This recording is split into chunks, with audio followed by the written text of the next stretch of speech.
just want to basically share that I had amazing time with Reset by Design Wellness in Bali. I know you probably seen all of the pictures, all of the videos on social media with Bondi. That was a great experience. I just want to encourage you that if you're still on the fence about going on a trip, just do it.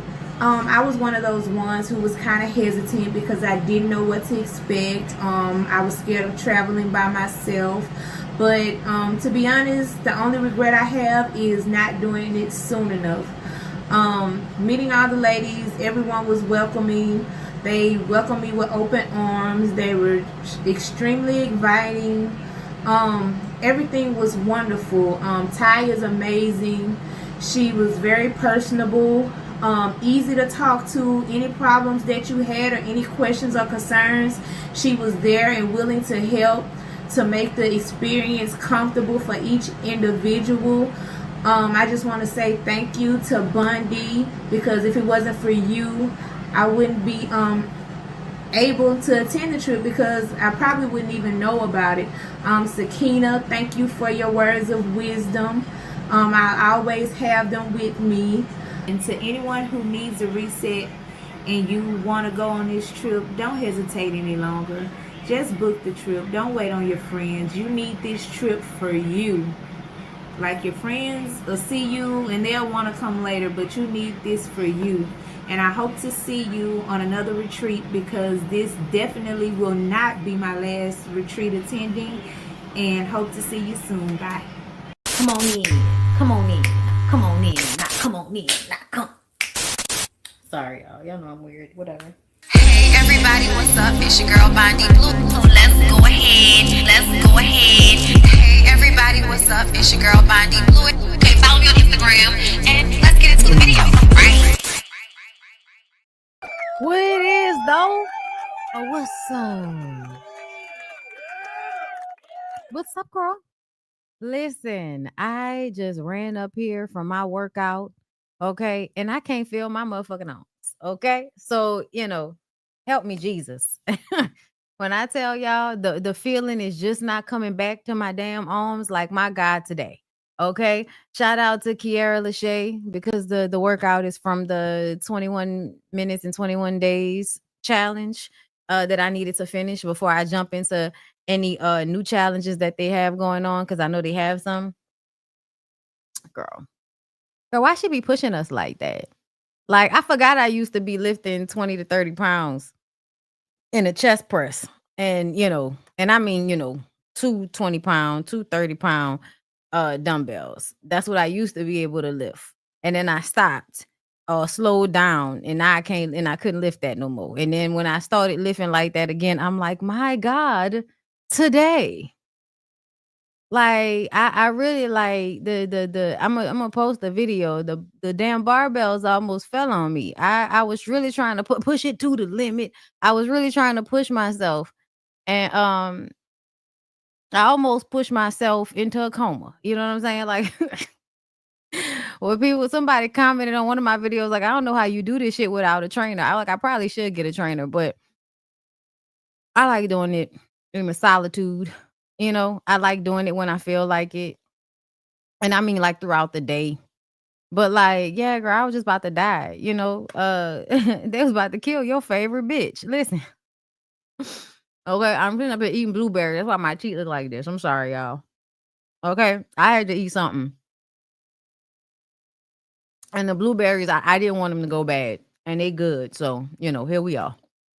Blue teeth, BondyBlue, Real Housewives of Atlanta, arms like Jello. What the fuck is up?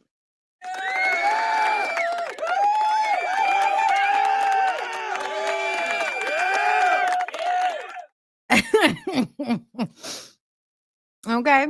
All right. I'm definitely scheduling a massage this week. Okay. I think I got 2 more workouts left in this series. So I'll be done with this by the end of the week. My God, today. Okay. So let's get into Real Housewives of Atlanta. I don't want to wait much longer, because there are so many like outside things going on with this, because the reunion was barely appetizing, child. So Portia and Shamia, That's what we add with it. That's what we start off with. Okay. Portia and Shamia. Shamia's mom bought Portia's mom's daycare, and Shamia says that they hadn't been friends for years. They hadn't talked when her mom bought Portia's mom's daycare. And Portia said, that's not true. And we didn't find out until we was driving past one day and they was changing my mama's sign down to her mama's sign. And I was just like, yeah, I'm sorry. I find it hard to believe most of the things that come out of Portia's mouth. I know that Shamia does not do a good job orating, defending herself, being clear. Like she just doesn't do a good job at speaking up for herself in general, it seems like to me. Not just with Portia, but it seems like just all over the place. You kind of let people walk all over you a little bit. You know what I mean? And I'm like, this is nothing new. Like everybody know a people pleaser. Everybody knows somebody that's gonna act like a lapdog to their friend who has the stronger, meaner personality. That's why Mean Girls was made into a fucking movie, because everybody knows this dynamic amongst friends. Okay. And yes, thank you, Ray Bay. Portia be fucking lying. So I'm not running to believe that them two people were still talking or still friends. When Shamia said it was way deeper than that and she don't want to get into it, I'm like, yeah, that makes more sense than, oh, my mama lost her daycare and then the next day, oh, here come your mama putting her sign up. That definitely feels like something somebody would do in Vengeance. I'm not even gonna lie. But I also feel like Shamia and her mama, I think, probably are the type of people that have the tendency. I'm not saying Shamia doesn't lie. I'm saying that Portia lies. So I'm not running to believe anything she says. And I also feel like, based on what we know about Portia and Diane, I feel like, do you really feel like that's two people that treat their friends well? What about your friends? What the fuck about them? What the fuck about them? Like, I'm sorry, y'all, but to me, Portia does not seem like a good friend.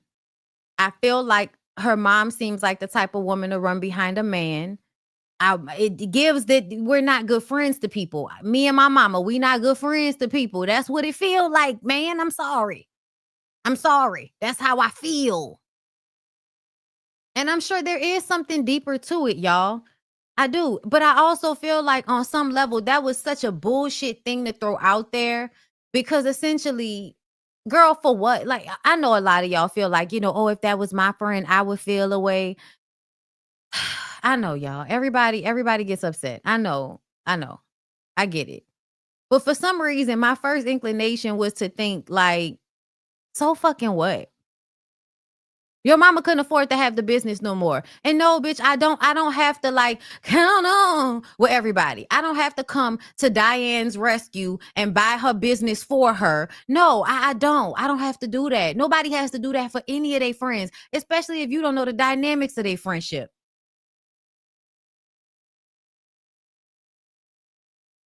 I don't know. I don't know.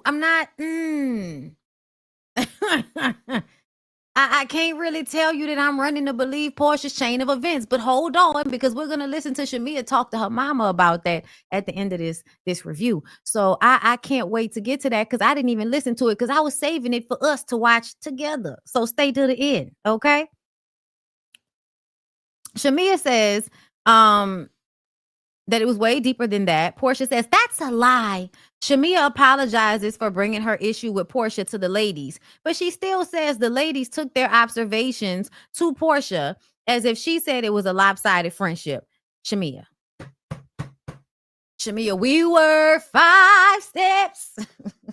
Bitch, we was almost there. Eternity at 4 steps. We were 4 steps past love and 3 motherfucking wishes, bitch. Like, we was this close to you like getting this right. She keep almost getting there and just not going there all the way. Like, come on, Shamia. Just say, I shouldn't have talked about my issues with Portia, with y'all, before talking to Portia about it first. I should have, every time I felt some type of way, I should have said something in the moment. Yes, bitch, that's the lesson that you need to learn here. If you got an issue, say something in the moment. Say it right then and there. Or whenever it comes to you that you want to say something, but stop fucking waiting and pacifying and people pleasing and holding it against people because you feel more comfortable doing that. I know what that feels like. I love shutting down on motherfuckers. It's one of my favorite things to do. Because I remember a time when people used to love getting my ass upset and all riled up. And now my ability to completely turn off giving a fuck, it's so pleasant to me. I love it. I really do. I love just being able to back away from a motherfucker. Okay? I ain't got to have no conversation with you, bitch. I can just back away from you. Okay? Yes, I can ghost you. I can. That's how I feel. I can because I did. I can because I do. Make me feel away. And I feel like it's not worth having a conversation. Most of the time, I feel like I talk to people. I have conversations. But that's it. We ain't got to do no over explaining about this shit. I'm just saying. And Shamia don't ever want to stand on business. She don't ever want to say it with her chest. She don't ever want to say it and mean it and put up some boundaries and stop showing up a certain way if you feel like your friend not showing up a certain way for you, because Portia was able to play that shit against you so hard this reunion show. Oh my God. Y'all actually was out here. I was at the end of the reunion show. I said, okay, it's the Portia show. Even though she didn't give us shit the entire fucking season, we gonna get to this reunion show and y'all gonna just let all of this over talking and Andy asking specific types of fucking questions that make my nerves bad. Like, we just gonna let all of that make us feel like there's no truth to the fact that Portia is a shitty friend. Okay. Even though we've been watching it for years and feeling that way for years, even as a viewing public, we have been questioning the validity of these hoes' relationship this entire time to the point that we think they was fucking. So for everybody now to want to act like we can sit up here because Shamia don't know how to fight, okay? Because Shamia don't know how to fight, we got to sit up here and act like Portia ain't do none of that shit that lady said she did. Okay.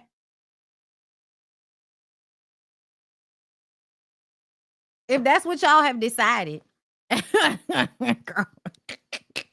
Okay. Portia was able to make it seem like Shamia is lying about everything. She wanted her on the show as a housewife. Andy, did I want Shamia on the show as a housewife? Yes, you did. I would want to dissect that a little bit more, Andy. When did y'all have that conversation? When did y'all have that conversation? Was it when Shamia was actually about to be on the show, or was it before when Gerald wasn't gonna let it happen? Because see, I feel like, and I'm smart enough to think this deep, people who are manipulative will do shit like pretend like they really want you on the show, especially if they know that there's something else keeping you from being on the show. So as long as Gerald wasn't letting your ass come on the show, and I do feel like there's something to that. The fact that Gerald refused to show up for the reunion show tells me he is not really supportive of her being on this show.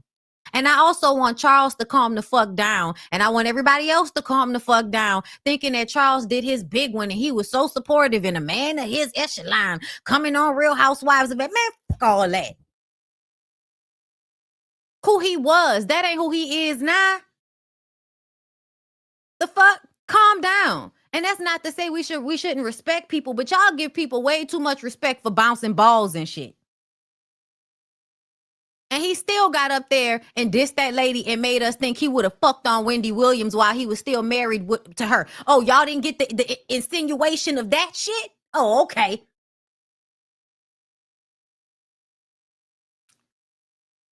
I'm going to keep on. I'm going to keep going. That's what I'm going to do, girl. Kelly says, let Shamia have her moment. Portia says, this is not her moment. She should have said something before. She should have said something before. Portia, that's what you say so that you will never have to be held accountable. Because every single time I feel like we've seen her try to have conversations with you, you've done everything to get out of having to have a vulnerable, honest conversation with her. You ignore whatever she says that you've done, and then you cry, you run, you flip it on her, you do all of this little distracting shit to act like you're bored and not paying attention to what she's saying. I have experienced that with somebody. They don't fucking like you. They like you in a way that they feel like you're valuable to them. They like you in a way that they like the way you make them feel about themselves. You give them compliments. You be their little lap dog, right, Shamia? That makes Portia feel good about herself to have you around. That don't mean she really fucking like you or care about you. Because it's real weird when somebody can listen to you complain about every fucking problem in life that you have and show up for you. But as soon as you go to them and expect some of that back, all of a sudden you fucking tripping when you point out, notice, feel a way about how that shit not really feeling the same. It's been not feeling the same. And I do feel like Shamia needs to speak up for herself, but that does not mean that it's okay for Portia to do the shit that she does just because Shamia didn't say it when Portia felt like she should say it. Bitch, if I'm saying it right now, you need to be open to hearing it instead of telling me I should have said it before. The fuck? This the reunion show. It don't matter how you feel about our friendship. I should be able to get it off my chest. I should be able to say it now that we're all here. Everybody telling Shamia to say how she feel. As soon as Shamia starts saying how she feel, now everybody want to be like, not right now, Shamia. Well, y'all need to pick a fucking side. Y'all need to pick a side. Should she say something or should she not say something? Should she say something immediately in the moment or should she wait until the appropriate time when Portia can really receive it and all of this other shit? Portia always gonna have an excuse for why it's not her fault. She's always gonna have an excuse for why it's not on her. It wasn't her. Like, come on. And at this point, I'm gonna tell y'all something. It wasn't just Portia that was going. I feel like Andy was taking a part in it. At some point, I felt like Cynthia said something that, again, I was like, Cynthia, shut the fuck up. And I know they asked her, but I still wanted to say, Cynthia, shut the fuck up. I'm sorry. This is where I'm at with it. Okay. Shamia tries to explain how she continued to make an effort with Portia while Portia was distancing herself from Shamia. Portia keeps interrupting Shamia. Then Andy asks Cynthia her opinion. We're not just going to let Shamia finish. Okay. We're going to ask Cynthia what she think about this. Bitch, if that ain't like... One of my favorite Dave Chappelle jokes is when he talks about how they had Ja Rule on the radio after 9/11 happened. Like, who the fuck needs to hear from Ja Rule like this? Somebody get Ja Rule on the phone. I need Ja Rule to help me sort through all of this. Like, that's how I felt listening to Andy turn to Cynthia and ask her what she thinks about the fuck. What are we talking about, bitch? What Cynthia gonna tell us about friendship? Don't none of her friends like her no more. The fuck? Okay, Lord have mercy. Cynthia says, take baby steps back to one another. Blah, blah, blah, blah. Count on. Portia says that she's at the bottom, bleeding this year. And do you know why, Portia? Because of you. And that's the thing that's starting to piss me off about this shit. Portia had a terrible year because of herself, because of her decisions.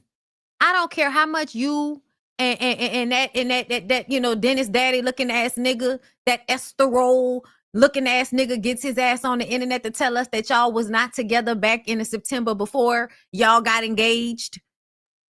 I know y'all like to tell us that that's not true and y'all got together when y'all say y'all got together. And I'm going to tell y'all, I really don't give a fuck at this point. Y'all can lie all y'all want to. I'm going to just say that the way y'all relationship played out showed me that y'all was two fucked up individuals, regardless of how y'all trying to act like y'all wasn't cheating and shit. Y'all are two fucked up individuals. And when I say fucked up, I mean y'all went out of y'all way to throw that shit in Fallon's face. Y'all went out of y'all way to make it loud, to make it messy, to put it on a pedestal and act like wasn't nothing wrong with it. Y'all did a lot to really like stick the knife in and jug it around in there and shit, as far as I'm concerned. All that big teeth smiling and laughing and getting Botox for that old ass nigga so you can make us think you enjoy fucking him, pulling and tugging and shit. At Laffy Taffy Dick.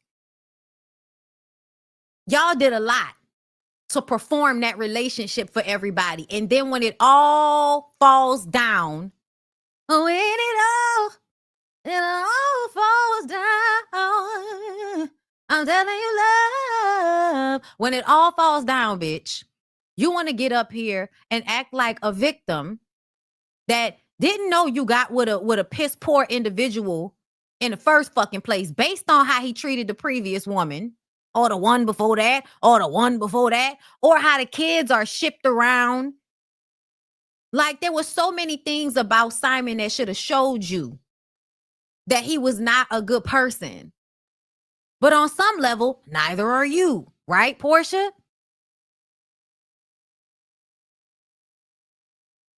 That's why it was okay to get in a relationship and still love wins from the gay people. And act like you and Dennis' daddy was all in love with each other when really it was to piss Dennis off because Dennis didn't want to marry you. You wanted to marry the hot dog king. The hot dog king likes being a whore. And Dennis really reminds me of like the nigga that they shouldn't have never gave money. Because I feel like on some level, the shit that Dennis did during this reunion show, y'all, I can't stand for a nigga to lie on their dick. And even if you're not lying on your dick, you saying that you a gentleman and you know, gentlemen don't kiss and tell, but you insinuated and went overboard to insinuate that you and Kelly did something when you could have just let it be what it was. You could have just let it be what she said it was. Yeah, I might have called a couple of times for business. That was it. But no, you had to let us know that something extra might have happened. The fuck? I don't like men like that. That's some bitch ass shit. Little short neck ass nigga. The only reason a lot of them women probably even be fucking with Dennis is because he come with a lot of gift giving and a lot of love bombing and shit. Cause you was probably that little nigga in school that wasn't getting coochie like that based on what I'm seeing today.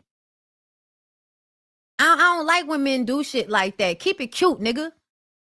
The only way you keep the level of coochie, okay, that's up here is when you keep it cute and don't act like you so thirsty to show that you fuck some woman that obviously don't want nobody to know whatever dealings y'all had. Like, keep it cute, nigga. What the fuck? You gonna bring her whole card down. She not gonna bring yours down. Chill out. My God, y'all don't be noticing shit. Y'all just be letting shit skate. I ain't letting nothing skate. I caught it. I said it. The fuck? A weird ass nigga. Y'all be letting these old mush mouth, weird looking ass niggas think that they really doing something out here. Yes, exactly. Old fake ass Donnell Rawlins and shit. Like, get the fuck out of here with that shit. Everything funny. Any nigga that's really friends with Ralph is a fuck nigga. Is a disrespectful, sociopathic fuck nigga. Anybody that's best friends with my nigga Ralph and all of this, I ain't like that shit neither. Drew is the one you making all of the money with, but you got all the loyalty to that bitch ass nigga. That's wild. You niggas have no self-respect. That's what I'm gonna just say. I'm gonna say y'all niggas have no self-respect. Because if y'all really did have self-respect, y'all would see how y'all look. Dennis and Ralph look a fucking fool.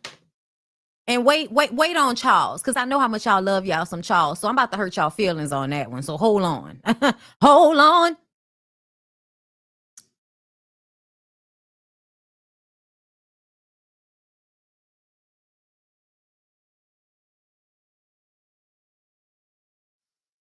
Portia doesn't have anything else to give to Shamia. Shamia says, I think that's fucked up because even the times when I didn't have it, I found a way to give it to Portia. And I believe that.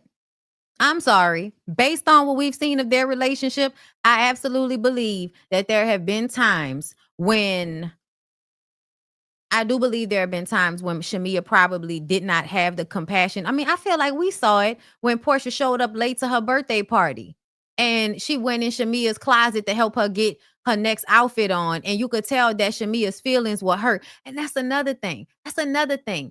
Yes, you have to speak up for yourself, but fuck all of y'all for acting like you can't tell when you didn't hurt somebody's fucking feelings. Oh, We all could hear the tone in Shamia's voice, but her best friend Portia couldn't hear the tone.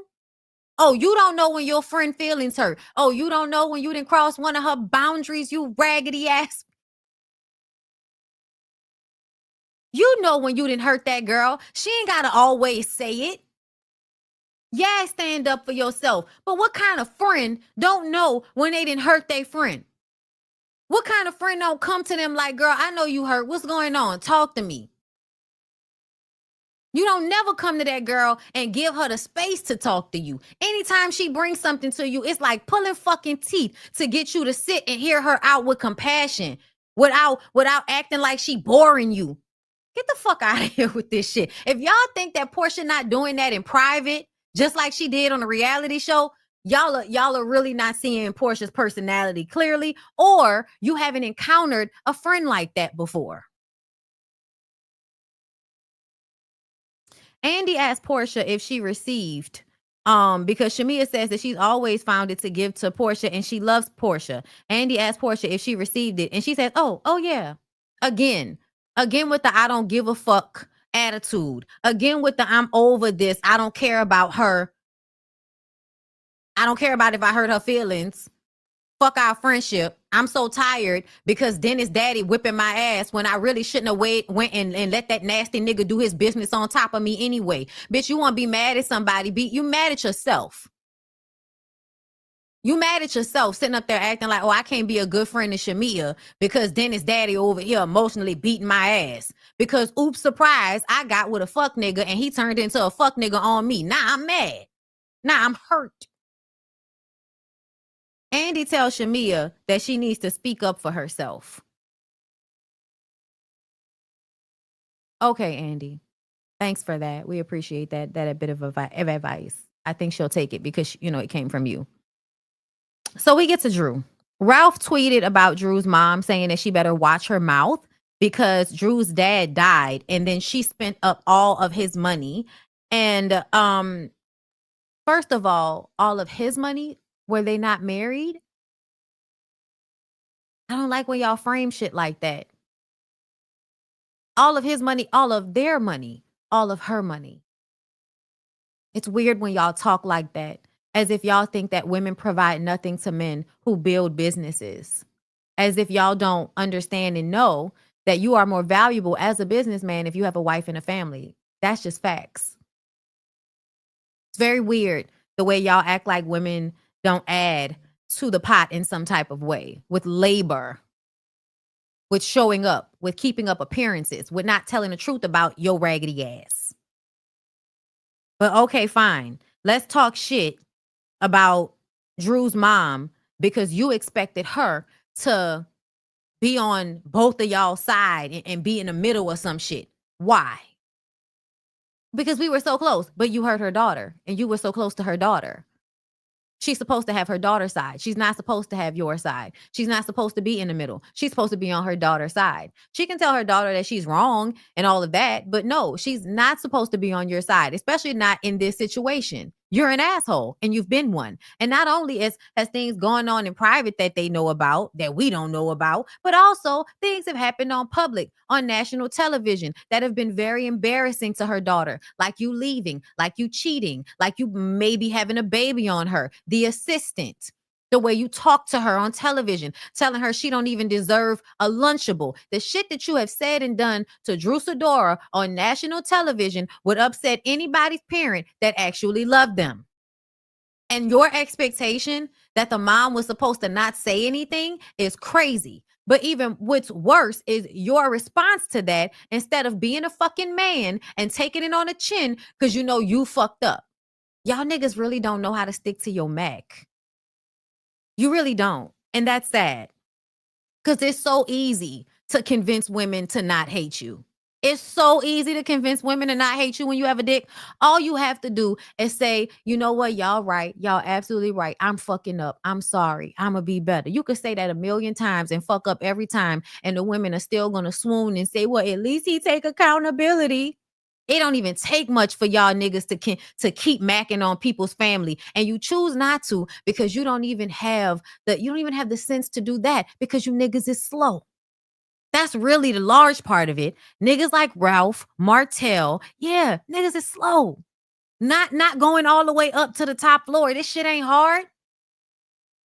Y'all got a get out of jail free card because you got a dick. All you got to do is smile and act like you have some type of couth about yourself. And niggas, parents and family will be on your side in a minute. Well, what did you do, Drew? And you can't even show up and lie good. Just piss poor. Just piss poor. Can't even mac right. My God. So he hasn't apologized again because he's an asshole. And he really can't lie well enough in order to hide that. That's the same thing Martell got going on. They don't feel like they should have to hide how they're terrible people. We should just accept it. No. He said, oh, they bring up that clip of them cooking together, which I told y'all was a mistake. I told y'all that was a mistake. And that's because men like him use that shit against you. It's as if you have to have a cold shoulder. You have to treat them like they ain't shit. Because if you don't treat them like they ain't shit, any little nicety, any kindness, anything that you do that shows that you can be kind to them, they will use as a way to say that they didn't do what they did to you. Because you were nice to me. What he said? Oh, she hugged me after that happened. So because she hugged you, that means what you did was okay? You see how that works, y'all? Y'all see how the reason why women have to keep their foots on niggas' necks and you have to pay for the crimes of humanity that other niggas have committed is because when we give y'all niggas a little bit of an inch, y'all take a mile and then you throw it in a woman's face and use it as an excuse as to why we should not listen to her when she says you did something disrespectful. You hugged me. You let me feed you food. You was fucking on me.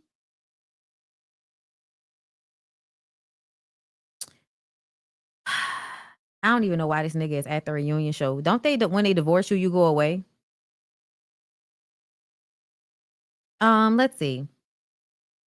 Everybody jokes about, Cynthia says that she thought it was cute. Of course you thought it was cute. A lot of y'all, and I want to talk to y'all about that as women. A lot of y'all really enjoy watching people be in relationships, no matter how much information that y'all have that the shit is probably not healthy. Y'all still will get online and think it's cute and it's so sweet to watch people continue toxic relationships instead of just kind of being like, okay.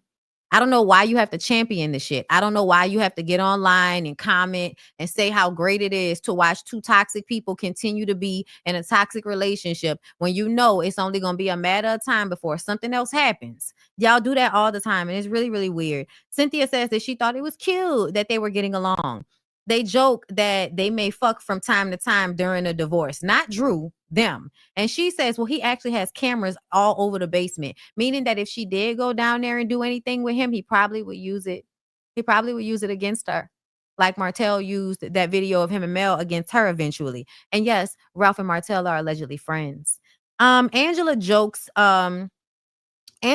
even better, meaning that it's even more of a turn on because it would be recorded. I think the way y'all are, and I partially blame Drew for this, but then again, I don't, because like, what the fuck is wrong with everybody? The way y'all make light of and joke about women being in these very like abusive relationships with these men that are trying so desperately to destroy them is really weird to me. I really didn't like y'all joking about her fucking him. Even if that is the case, I don't like that y'all make light of it because she does it and then he uses it against her to hurt her even more. It's not good. It's not cute. It's not funny. Maybe it's just me. I don't fucking know. But I didn't like the way that felt to me because I feel like it was just like with her, letting him feed her food just to keep the peace and all of that. I knew that was something that could be used against you later to make it seem like, see, she not really mad. And y'all sitting up there laughing about it, talking about even better if he recorded it. No, Angela, that would not be even better if she fucked him and he recorded it. He would use it against her. Aren't y'all paying attention to any of this shit? My God. Drew says he had a woman come to the house and she found out on the portal for their neighborhood that shows you whenever somebody signs in. And she looked the lady up on Instagram. And then later on, the lady was at the kid's school. And she didn't specify whether it was another parent or a teacher, but Ralph met somebody at the school. And there are always thirsty ass women at the school that are watching the show that feel like, I can fuck you better than your wife. I know your wife thinks she knows, but I can do this. And your wife, she's making mistakes. And y'all know, y'all are always somewhere willing to give coochie to some man y'all saw on a reality show, disrespecting and completely degrading his partner, his wife, whatever. Y'all will see that, and that'll make y'all want to fuck him, because a lot of women hate themselves. So Kelly wishes she and Drew would have hit it off. Angela and Drew are both shaking their heads like that's some bullshit. Y'all know don't nobody believe nothing that Kelly says now. They discussed the charity at Balmain and discussed why Kelly thinks that Drew is a liar. And Drew is like, I did buy something, but they didn't have the size I wanted in the store. So I had to order it later on, which she shows the receipt for. And that did not go towards Kelly's charity. So that's that on that. Drew said that the album money would pay for Pilar's college fund. Portia watched it back and said that it was cringe, but it didn't piss her off the way it did when Shamia came to her with it. Shamia gets defensive and says that she should mind her business from now on. So Shamia kept saying it, and Drew was like, yeah, I think you should. That's what seems to be, that would be best for you. Like, even like when I don't even have to be that sarcastic, like, my girl, like, come on, stop defending her. Stop feeling like you need to defend her. Whenever you have that feeling, you need to just take a deep fucking breath and remember that not only will she not do it for you, but she hasn't. What she does is look down whenever somebody says something fucked up about you. You should do the same. You should respond to people talking shit about Portia, saying negative things about Portia, the way Portia reacts to when people say negative things about you. That's what you should start doing, Shamia. Yes. Yes. You're not being a loyal friend. That's not what loyalty means. You're allowing someone to step all over you because you think it makes you look good to be the type of friend to let your friend dog walk your fucking ass. It doesn't make you look good. It doesn't make you look loyal. It doesn't make you look like you're just such a good person. It makes it seem as if you don't love yourself enough to not be this way. That's what it really looks like. It looks like you don't have the pussy, the gumption to not allow someone to continue to treat you this way, or not be picking battles that don't belong to you and making enemies with people on the behalf of somebody that you about to fall out with anyway. That's a lack of self-esteem on yourself. Girl, yes, girl, stop. That would be best moving forward. Drew, we get to Drew and Ty. I don't know why Drew is so hell-bent. I think it's the church thing. It's the church thing, huh? Y'all forgot that Drew, her mama is a pastor and all of that, and grew up in the church. Drew, honey, it's okay to be bisexual. It's okay. It's okay, girl. I think everybody's going to be just fine if you're bisexual. You've already been on the phone 9:00 for 10 minutes with Ty a day and shit. It's okay to be bisexual. You played T-Bies too well for us to have this argument, girl. Just let it be what it is. Either way, they was like 3,000 minutes in a month, and 10 minutes a day is not that long. I'm gonna need for everybody to calm the fuck down. However, I do feel like y'all was talking a lot. Drew and Black. Drew still, persist that she and Black are not in a relationship, that they're just friends, but she does bring everybody some of his hookah vapes, which I was like, okay, girl, damn, I like that. They asked, and I'm sure she's getting paid for promotion. They asked, why not talk about Black so that everyone would know she wasn't fucking Dennis? And she said, well, you could look at Dennis and see that he's not my type. And Portia defends him, hold up now, okay, because Black ain't that fine, something like that. And Drew was like, why you playing with my friend? Like, bitch, didn't I just say I don't go with him? Okay. And she says, if I did have a boyfriend, I would not mind having him come on the show. And this is when Portia says, or a girlfriend. And Drew was like, no, not a girlfriend, but I know you might have a girlfriend. And Portia was like, I might have Ty 2.0 and Dennis up here. And I was just like, bitch, Portia, those are the moments that I like you. And if you would have just handled the Simon thing in that same energy, I think we would have got over it a lot quicker. But because you refuse to even talk about the shit, yeah, it's kind of late for you to show up to just like you feel like it's too late for Shamia to say anything to you about how she feels, I feel like it's too late for you to come up here trying to be fucking honest and shit. I laughed, but that didn't make me change how I feel. Okay? I laughed. Anyway, where were we? Drew got tea on Portia being in Buckhead with an African child. That's not tea. Portia's always in Buckhead with an African. She said, girl, you know I love me an African. So the men come out. Dennis feels like it was Drew's place to talk to Portia about them doing music together. I don't agree with that at all. I don't care what anybody is talking about. I don't care how much y'all think Drew and Portia were friends. I don't care about y'all thinking that they were on this show. I'm going to tell y'all what I think. I think that Drew actually did attempt to contact Portia. I think by the time she tried to contact her, I think that Portia had probably already decided or was on her way to deciding that she was going to make beefing with Drew a part of her storyline so that she could not have to talk about Simon. I think she was always trying to find ways to have a storyline on the show so she didn't have to talk about Simon and what was going on with him. So instead of dealing with her own issues, she made Drew her storyline. I think she was purposefully not having that conversation with Drew over the phone because she wanted to be able to use it against Drew later on once they got on the show. You didn't tell me, bitch. I called you. I texted you and said we needed to talk. I felt like that was something that needed to happen over the phone. A lot of y'all feel like, oh, she should have just texted her. If you feel like she should have just texted her, then she could have just waited until they got on the show to talk about it then. Because if it's just a text message, then it's not that deep and I don't need to actually say anything then. Outside of that, I still feel like it was Dennis' responsibility to talk to Portia because that's his family. That's his baby mama. That's the person he has a child with. That's the person that he over there acting like, they putting money in a pot together for, right? So I'm sorry. I feel like that was his responsibility, not Drew's responsibility.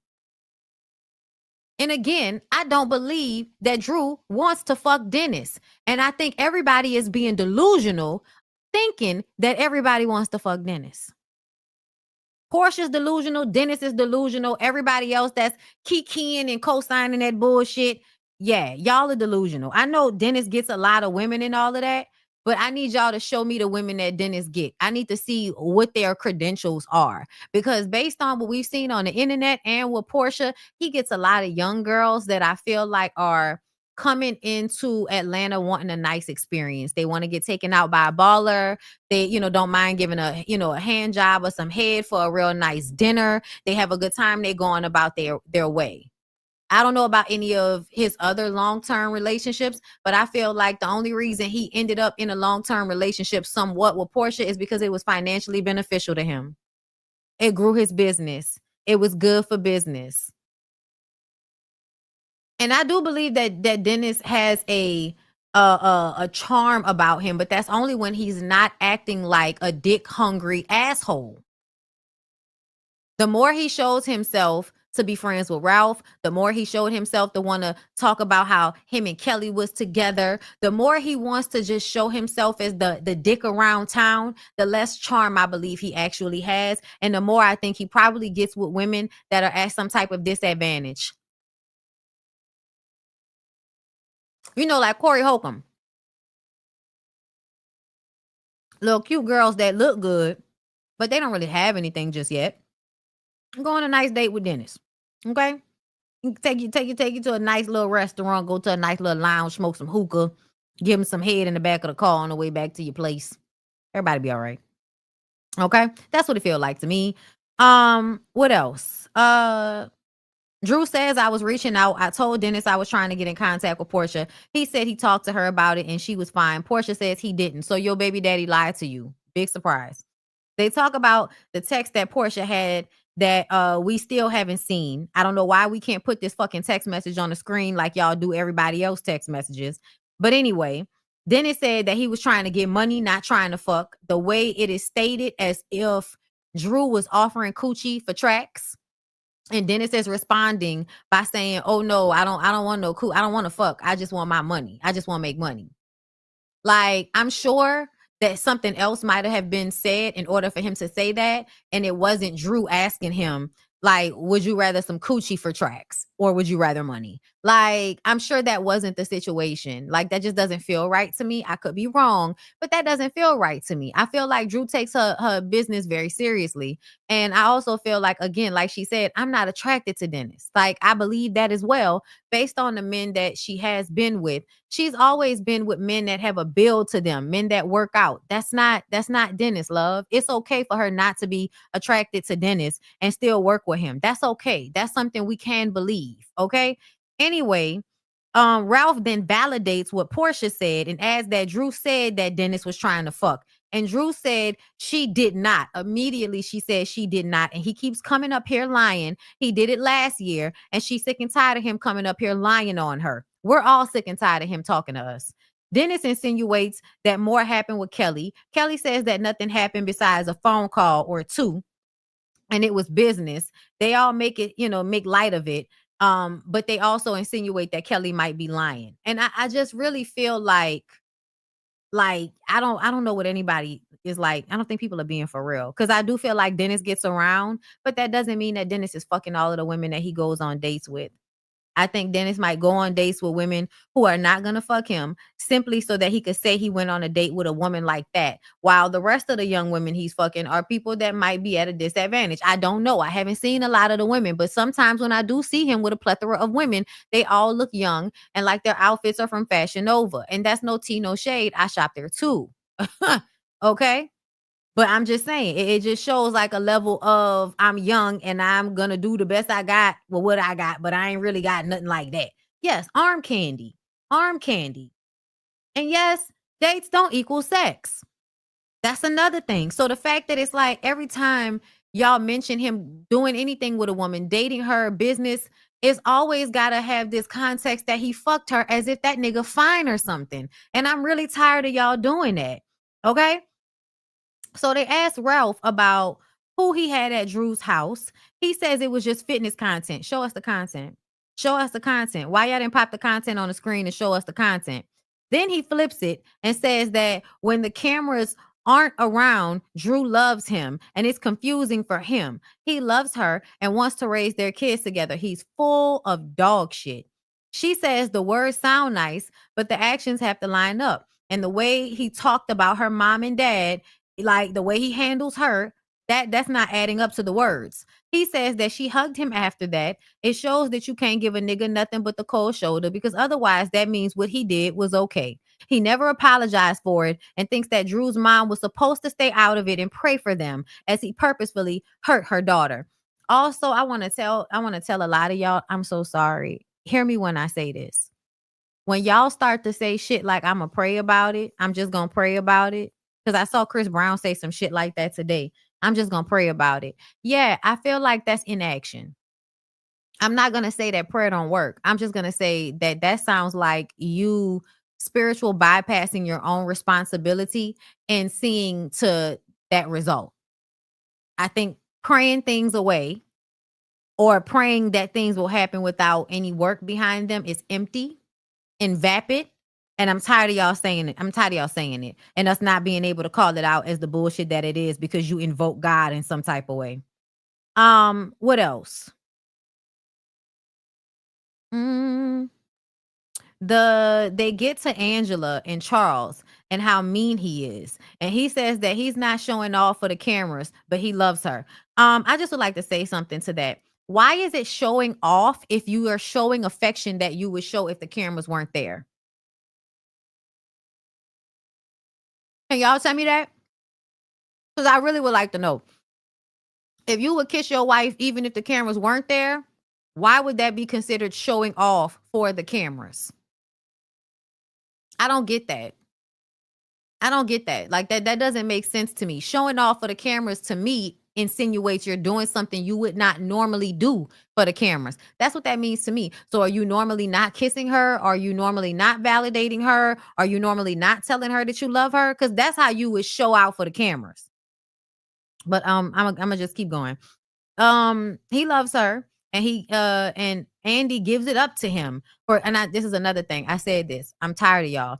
Andy gives it up to him for showing up for her, even though he's so famous. Charles says no one has met him on this cast. I think that, he really means nobody knows me, but people can be introduced to you and you just not remember because you're a functioning alcoholic and because you're old and because you're famous. So you meet a lot of people, you be drinking when you meet them, so you may not necessarily remember them. And you're kind of a bit of an asshole. So it means that in a moment you'll smile and act like you are recognizing this person. But then later on, you can say that they never met me and I don't know them. But if somebody is introduced to you, they met you. They met you, Charles. Just because you don't remember doesn't mean it didn't happen. So we're about to, keep arguing about whether somebody met or knew this nigga. And the truth of the matter is, it's a deflection. It's a deflection. So you can act as if people didn't see you out about town acting single. I don't have to fucking know you to be like, oh, that's Charles Oakley with some bitch. I thought he was married. I don't know. I ain't never seen a wife out with him. Oh, okay. Like, we don't have to know you in order to see some shit like that when we out, if we know what the fuck you look like. Like, I want people to stop like just throwing shit out there and y'all taking that as enough when really that shit could be broken down even further. Let's see. I also feel like there is no way, like the way I feel like those women were rolling back in the day, I definitely feel like if he was in a couple of years relationship with Sheree, it's definitely a possibility that he's been around Phaedra more than once and wants to act like he doesn't know who she is now. That's especially because like you don't know somebody else in the city that's famous and is a woman and is about the town and might be somebody that get hoes. Like, I'm sorry, I just don't believe Charles when he says that he didn't know who Phaedra was and all of this. I didn't believe that. I may not believe that they knew each other personally, but I definitely feel like you just trying to act like you ain't never met none of these people so that they won't be able to say what they saw about you. But I definitely feel like you have been in the same room with some of these people. Atlanta is too fucking small and you like to be outside. So I'm just like, please stop.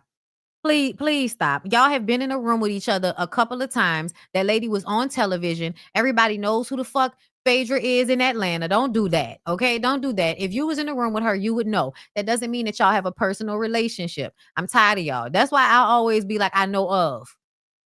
We know each other. We know of each other. We know of.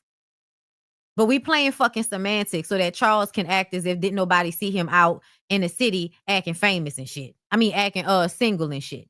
What else? Charles doesn't know Phaedra, but she knows him from when he was in a relationship with Sheree. He says that doesn't mean she knows him. Charles asked where their husband's at. Like, that was some big flex or something like that. Like, it's not 2005. Don't ask where our husband's at. We're divorced. We're divorced. The fuck? And Shamia's husband don't want to be there to support her because he don't like reality TV. So I don't know why you asking us where the husband's at. We can all tell you we ain't got none. We divorced them niggas. You may be next. Okay? Okay, listen, because y'all know how they love to think that people coming on the show to divorce they ain't shit ass husbands. Yeah, sometimes people need to make some money before they leave niggas. That's how that goes.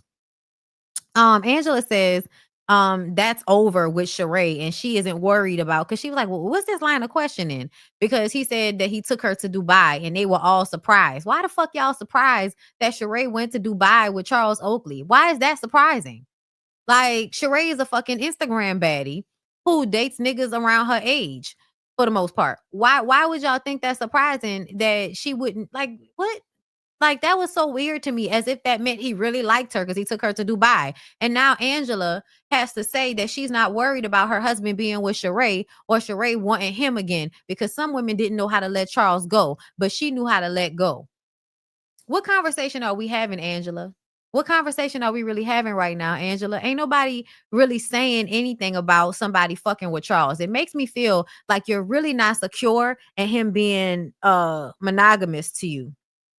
Okay? That's what it feels like. Like everybody is insinuating that somebody can just come get her man from her. Wendy asked Charles over. Wendy Williams asked Charles over to her house for some wine. And he was married to Angela at the time. And he says that he would have done it, but she had a cat and he don't like cats. He's allergic to cats. And so Angela was like, so you would have went if she didn't have a cat? And he was like, I would have went had a glass of wine with Wendy. And she was like if it was a date, he was like, whatever you want to call it.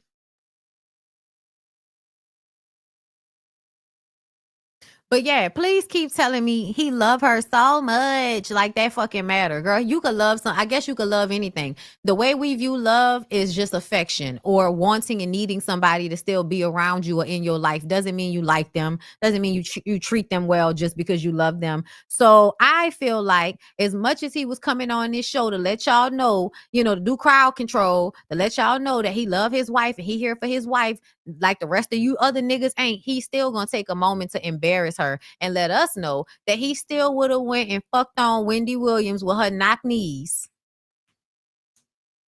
And then frames it as I would have just went had a glass of wine because I like wine. Nigga, they got wine at the bar. They got wine at your house. You didn't need to go to Wendy Williams' house for no motherfucking wine. The insinuation is that you would have went and fucked on Wendy Williams because it was Wendy Williams. That's the insinuation. And that's what everybody thought. That's another thing. I saw somebody online and they said such a great thing about the way men argue. Men argue as if there is a judge and a jury in a room that is going to argue like these very specific semantics like you would in a courtroom, right? Like he's not saying he would fuck her. He's saying he would have a glass of wine with her, as if it doesn't still leave the person that's in this interpersonal relationship with you feeling like shit after you say something like that. Let me see if I can find that right quick, right fast, y'all. Like my video, support my channel and all of that shit. Do that for me, please. Like. Okay, hold up. Let me see if I can find it because I think I liked it or I saved it. Oh, thank you, Alex. Hold up.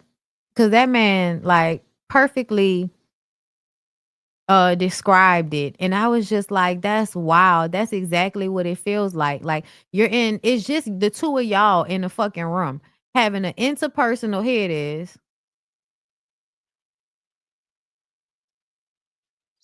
Hold up. And y'all gonna have to listen because this nigga whispering and shit. And after I say, I do this, we're gonna get into the rest of it. Y'all know, just rock with me, okay? I can add a little something extra because I feel like, lesson. And sometimes I just like to tell y'all, show y'all the shit that I've seen or heard that was like, aha. It's an aha moment. Like, that's exactly what it feels like. Hold up. Let me put this down so y'all can see the man. Okay. That many men have in romantic relationships, and once you see it, you can never unsee it. Y'all know it be No low, catch so this I'm just pattern gonna in shut up. myself. I don't like it. It's not a comfortable thing to look at all. Because it's uncomfortable, I'm going to work my way around to it so I don't spook myself into a defensive, reflexive denial. When I'm alone with my wife, the only things that matter are our experiences, our individual experiences, and our shared experience. So when I interact with her, speak with her, my words should only be oriented to our experiences. Maya Angelou said, I've learned that people will forget what you said, people will forget what you did, but people will never forget how you made them feel. This applies just as much in relationships as anywhere else. How our partners feel around us and how we feel are the only values. If what I say is technically correct, but I say it in a way that makes my wife feel like shit, then what have I done? Have I benefited our relationship? Am I relating in a healthy way? Am I setting our relationship up for success? This isn't the pattern we're working towards, just a step closer, but many men communicate during conflict in relationships in ways that can best be described as litigious. What I mean is that we communicate as though we're in court, and some judge or jury is going to hear our arguments, and only if one or the other of us is proven guilty, then will there be consequences. This leads to defensiveness and accusations. You can't prove I did that, and in fact, you did this. But here's the thing, there's no judge or jury, it's just us and our partners. So there is no guilty or innocent verdict coming, and the consequences of our behavior and communication are coming whether or not anything is proven. Those consequences are based on our partner's experience of us, not some third party standard of proof. When we communicate and engage like we're in litigation, the consequences are going to be decreased connection, less trust, less joy, and likely the imminent end of the relationship. That way of communicating is inherently antagonistic, and most people don't want to stay in relationships that feel like a constant fight. This is a pattern I see overwhelmingly in men. I'm not saying that statistically women don't have antagonistic patterns of communication. Our whole culture is wounded. Women are wounded. Everyone has a lot of work to do. Some women have this exact pattern of communication. And statistically, women have other patterns of antagonistic communication that need work because we're all wounded. But that's not what this video is about. I mostly work with men, but I also work occasionally with women and couples. And there's a pretty common pattern in couples work that comes up. I suspect it comes up because I'm a man more. But I'm not sure. Maybe women who are therapists can weigh in. But here it is. When couples are working through tension with me, often the man will turn to me with one of two things. The first is an energy like, can you believe this chick? The second is an in-joke, like an invitation to an eye roll about what the woman is saying. Women will also turn to me for validation, but it has a very different tone. Like the woman might say, well, what do you think of this? It's less making the man she's with the butt of a shared joke, if you see the difference. Despite this trend being surprisingly common, every time a man does this, it catches me off guard. My internal dialogue often goes something like, you know, you're going home with her, right? You spend an hour a week with me. You're going to wake up with her tomorrow morning. If I were to accept the invitation to roll our eyes at her, oh, this crazy girl, how do you think that would play out for you? Even when I don't, do you think she doesn't see you? What effect do you think that's having on your relationship? I'm giving relatively extreme examples of this behavior so we can all see it clearly and understand its effects, but it's much more commonly just an eye flick or like a joke that the guy makes, which is clearly not for his partner. The explicit eye roll is rare, at least in couples who seek me out. Now that we're holding these three pieces in mind, that our experiences are all that matter in our relationships, that many men communicate during conflict like litigation, and that men often seek escape from tension and or validation from other men and outside parties in relational conflict, now I think we can talk about the heart of this video. I hope that those 3 points can create a little corral for us to catch this point of awareness without it dancing off. Here it is. To some extent or another, most men communicate with our partners when we're alone during conflict, not for ourselves or our partners, but for a fictional audience who we imagine to be watching us. I catch this pattern in myself. Some words will come to my mind or my tongue, and a little flag will go off, and I'll think, who am I talking to? Or more specifically, who am I speaking for? I see men behave this way. Often in public, I'll overhear men speaking to the women they're with, and it's obviously not for the woman. It's for some audience. I hear men describe this in men's groups and in their work with me, often in different terms. Often because I ask. Men will describe arguments and what they said, and I'll ask, who do you think you were speaking to? And they'll sometimes look a little stunned at the question and realize that they have no idea. Or sometimes more self-aware men will be like, oh, I was absolutely speaking to my father. Men are I'll end it there. Y'all can watch the rest of it on his channel. I posted the link in the comments. But I thought that was so fascinating that he said that, because that's exactly what it feels like sometimes having conversations with men. It's like, who the fuck are you talking to? And not like in this way of who you talking to, but like, no, who are you talking to right now? Who are you trying to convince? Who are you trying to convince? It can't be me, nigga. Like that's wow. But yes, this is what I feel when I see the way a lot of men are relating to the women in these relationships. That's why I say they're being disingenuous. That's why I say that they're not being emotionally honest. Because who are you having this conversation for? You are not being emotionally honest while you're saying this shit. While you're talking, like, who are you talking to? And it really shows you how they don't see the women sometimes. They don't see what they're doing and how it's really hurting. Or if they do see it, they don't care.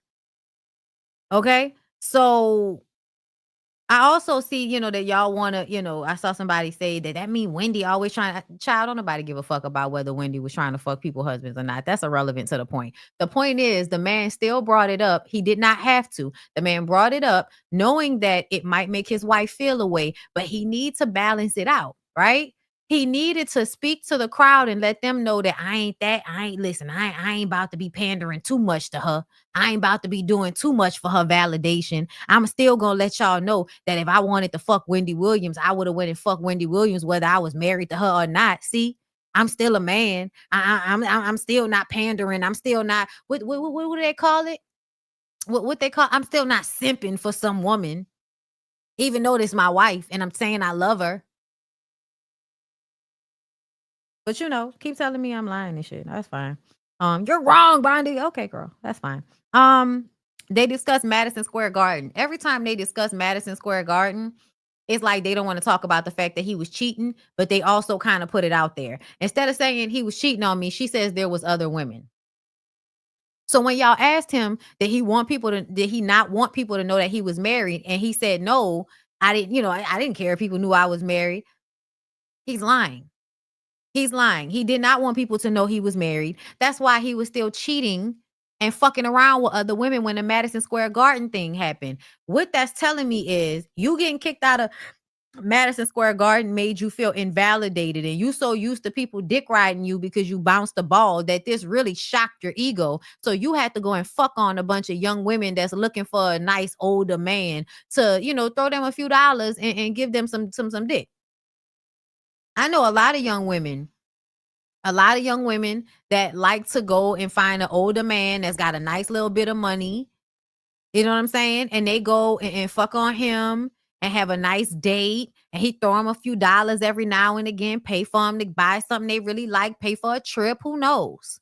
Okay. But the nigga gonna, throw some money their way and all of that shit. You know what I mean? And they just gonna have to be there maybe 1 or 2 times, get a little dick, you know what I'm saying? Slap a little top, going about their way. So to me, I feel like it sounds like that's what he was doing. And Angela was about to leave. And he decided, well, these young women probably ain't going to take care of me as good as she is. You know what I'm saying? This 40-something-year-old woman still old enough to know how to cook and clean and take care of a man and all of that. Even though, and I'm saying that, but we know that she doesn't cook and he does. But we know it's more important than that, right? It's the way you carry yourself as a woman. I think Angela carrying herself like an older woman, like y'all say, is something that he finds attractive. There is a classiness and a image about Angela that I think Sheree has the same type of image. I think Charles appreciates that image. I think Charles recognizes that he wants a smart woman to be taking care of him, not just some dumb one, but he still likes to have a good time and party and fuck on and throw a few dollars at the dumb ones. That's what it feels like for me. Okay. So I think that he felt, just like a lot of smart men, if I put this up against this, it's better for me to calm the fuck down and keep my wife, because I'm getting too old for this shit, than to be out here wrestling with these 25, 30-year-old women that just want to have a good date and be on about their way. Kelly wants to know what Kelly's ex-husband told to Ralph, because Ralph was going around talking to all of the ex-husbands like the scrub he is. Ralph just said that he said more details of the divorce, but he doesn't want to say it.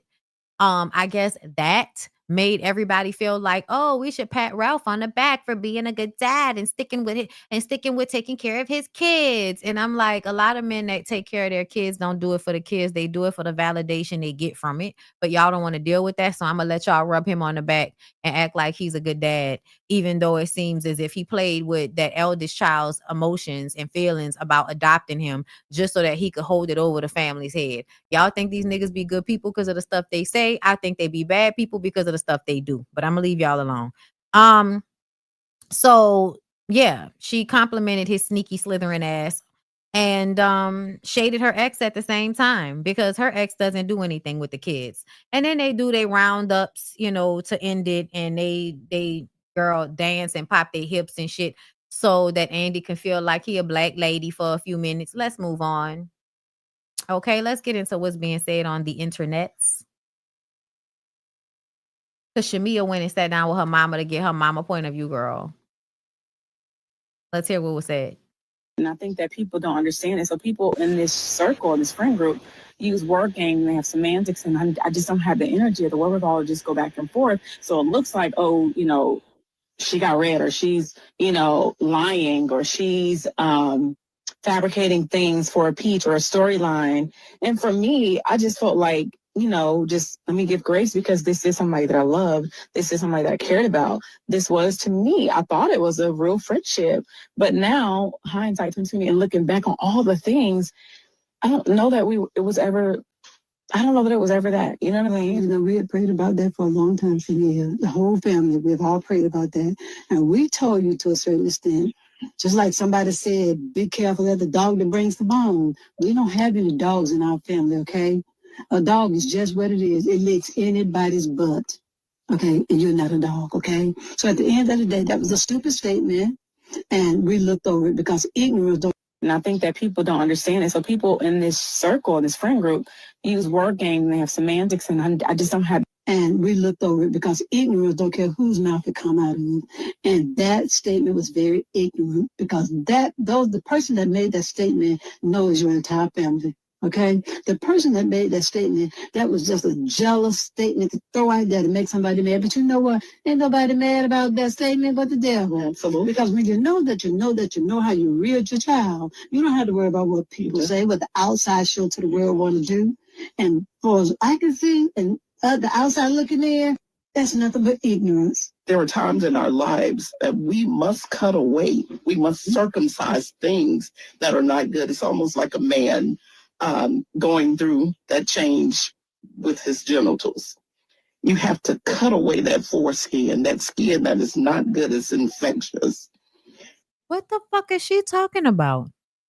What is she talking about? What? And you have to say, this is not good for me. Mm-hmm. And it's a spiritual thing. It's more so spiritual than physical. Cutting away. And we looked over it because it sounds like a metaphor for cutting Portia off. Let me continue. In our lives, that is not good for us to maintain our statute. And this is your season to cut away those things that are not good for you. Mm-hmm. Circumcision is not easy. It's painful. Mm-hmm. Think of that man. It's painful. It hurts. Mm-hmm. But it's all for the good. It's going to make you. I understand that that's in the Bible, but when I tell y'all she could have came up with another metaphor in the Bible that is not somebody cutting the skin off their dick, I cannot. Even stronger. I continue to tell you, this is your season. It is. When it's your season, yes, the daggers will come because our opposition knows greatness. They can identify with greatness. You were made for a time such as this. I said it a lifetime. When you had us in front of the TV and you were a performer. For times such as this on the fireplace, putting on your shows. I continue to encourage you when in our lives that is not good for us. I continue to encourage you when doors were closed before you, that your season is coming. You're walking in your season. God didn't say that it would be easy. It wouldn't be easy. And in our season, we have to shave away relationships. We have to shave away familiarities. I continue to encourage you when doors were closed before you, that your season is coming. You're walking in your season. God didn't say that it. Oh, Lord. I guess, girl. The Lord. I want it to make sense. Let me find the other one. I want it to make sense. And I think that people don't understand it. So people in this circle, this friend group, use. So we just gonna ignore what she said. Okay. It's going to be okay. Let me tell you, you was raised to be a very classy woman. You was raised right. You was reared right. And I'm sure some of the other girls, they were all reared right too. But let me tell you something. Sometimes children stray away from the teachings of their parents. But I thank God you didn't stray away. You're not going to let no devil in hell make you stray away now. Okay, you're very classy, and there's nothing that those girls they can't even compare it to Shamil.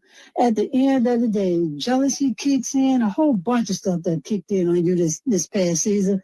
But you know what? We say the devil is a liar. We don't claim any of that craziness, that ratchetness. And just because somebody gets loud, so much louder than you, that doesn't mean they're right. Nobody believes that. You're loud because you're embarrassed, okay? They're embarrassed, and they're so scared that you're going to come out with the truth. So therefore, they get very loud. But let me tell you something. Loudness, when people are loud like that and they don't allow you, it's people are loud like that and they don't allow you to get a word in edgewise, that's because they're non-intelligent. That's so unintelligent, so ignorant. And got to be an outside show to the world. But let me tell you something about prayer. It is the key. And faith do unlock the door. And you know, we're prayer captains, okay? And we got the faith. So we're not worried about nothing else. I'm just reading some of these comments. Shamia was really trying to take Portia down. Oh my God, what a shame. Shamia is a professional victim. Listen, the only thing I do not agree with is y'all. I don't feel like Shamia was trying to take Portia down. I think if Shamia was trying to take Portia down, she would have said a lot more shit. I think there's a lot more shit that could have been said if she was really trying to take Portia down. I think y'all are really taking these moments of her being passive aggressive because she don't know how to speak up for herself. Like, y'all are really taking these moments and acting like that means that she was like plotting on Portia. I don't think she was necessarily plotting the way y'all think. I think that things were happening and then Shamia is passive aggressive and doesn't know how to like really deal with conflict, especially if she cares about the person.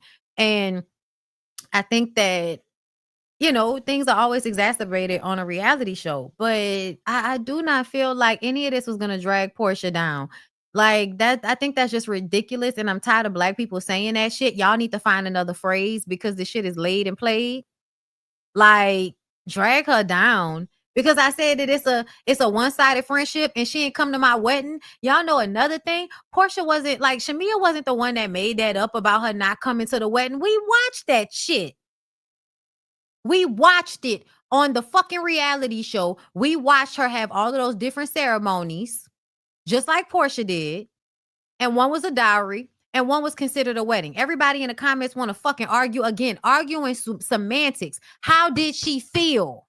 She felt like you wasn't showing up. And then you changed the reason why you didn't show up for her. At first it was, oh, my legs can't be because of, you know, my blood flow and I might catch a blood clot in my legs and all of that shit. That was the first reason. Not a second reason all of these years later is that you had a problem with her and you just didn't say nothing about it. But now we sitting up here reprimanding fucking Shamia at every turn for why she didn't say anything.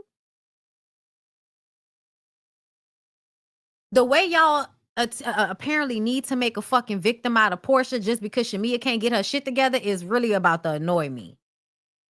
It really is. Let's move on. What did Kenya say?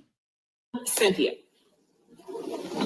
First of all, she's not telling the truth about the timeline of, well, she's mistaken. I don't want to just say she's not lying. I did reach out to and chatted with her via text messages the day after my salon event. I'm not upset with her for speaking her mind. I think she could have handled it differently, but that's not the reason I have not been speaking to her. I thought Cynthia was my writer, one of my best friends, my confidant, someone that I really love and trusted as a sister. We have been through our ups and downs, our lefts, our rights, whatever. But at the end of the day, I thought she was someone that I would always be able to trust. That's not true. There were some private things that I told her, shared with her, and texted her that she shared with someone else. And Cynthia. And that really gutted me. You know, I trusted her with my daughter. I trusted her with my secrets. I trusted her with a lot of things. And trust me when I tell you this, I have kept her most private moments, her most private secrets to myself and have never and will never disclose any private information, specifically, you know, speaking about intimate conversations that we've had or text messages that we've had where I'm explaining something in a very intimate way. And I know that she betrayed my trust.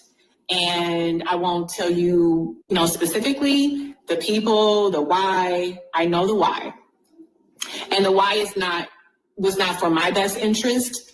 It was for hers. And so all this, oh, I haven't spoken to Kenya, you know, all this stuff. Please just at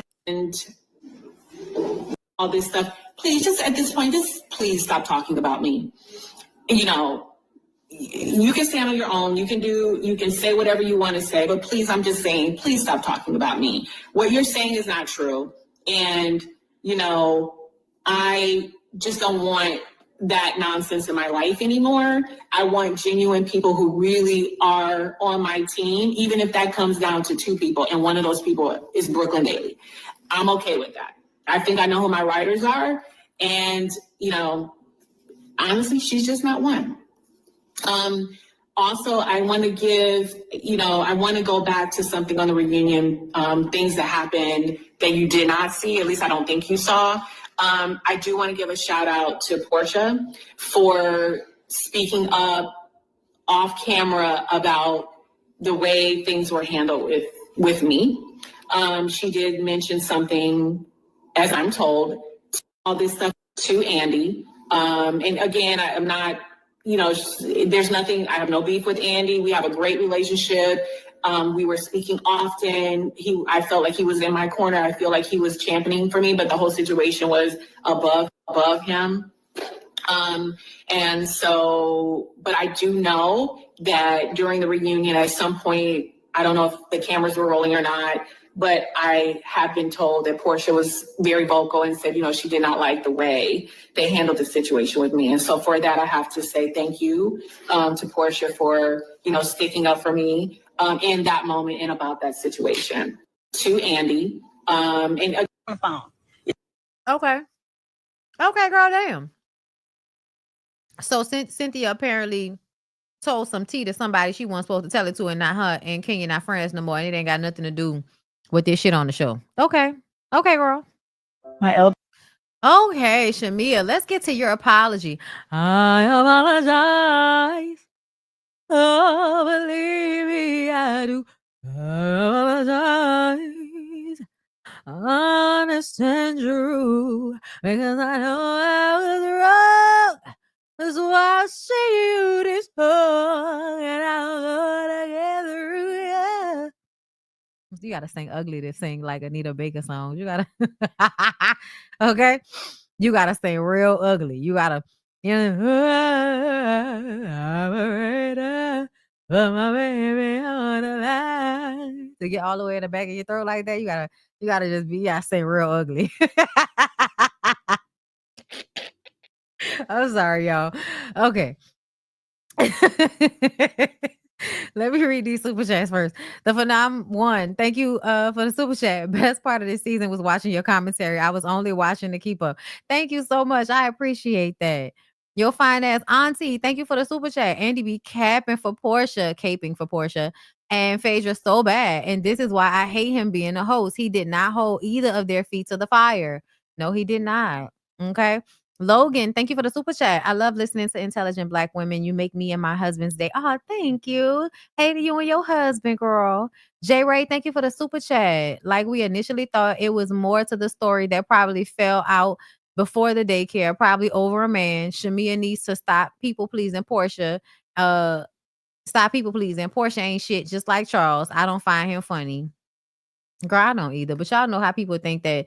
Oh, that's another thing I wanted to talk about with y'all. Oh, bitch. I'm gonna have to come back. I'm gonna have to come back for a BondyBlue show. But I gotta go get my tattoo. I'm finally going to get some more of my tattoo colored in today.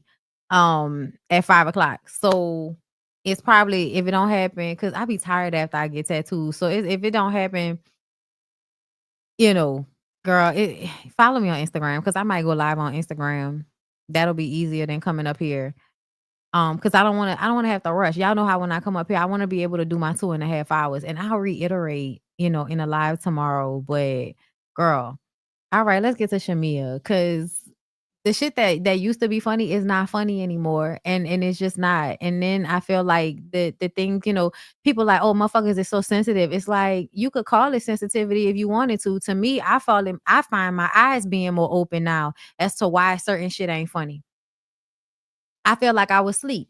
I feel like I wasn't really paying attention. I feel like there was a callousness to the sense of humor. And now that I'm older, no, I don't find certain things funny anymore. I thought that's what came with maturity. To me, maturity is realizing that Martin wasn't that funny. And we're going to talk about it later. And y'all know I love Martin. And there are times where the shit was absolutely hilarious. But the consistent ribbon, BDB, and all of that shit that y'all thought was so funny in the 90s, that shit not funny, nigga. You got the same hair texture. The fuck is you talking about? That shit was not funny. Like, when I watch it back, it's not funny. There are some moments that I have it on a t-shirt. I love Martin. And I hate, like, I saw somebody trying to like devalue the opinion. Oh, you don't know how, you don't really know. I can't stand when young kids find classics and don't know how to take. Man, motherfuck, what you talking about, bitch? I was born in 1988. I remember every episode, have watched it several times, have it on DVD, my nigga. Okay, don't play me out like that. Don't ever play me out like that. Martin was my shit, but essentially Martin was angry as fuck. Martin was so angry, and it was all in his comedy and all over the place. And I just think we were all so angry. So if you're angry, you can't see how the anger is just all over the place. He was colorist, he was angry, and he was on coke. Like, what are we talking about? Didn't he admit to it? I could be wrong, but I know the ooh wee wasn't just weed.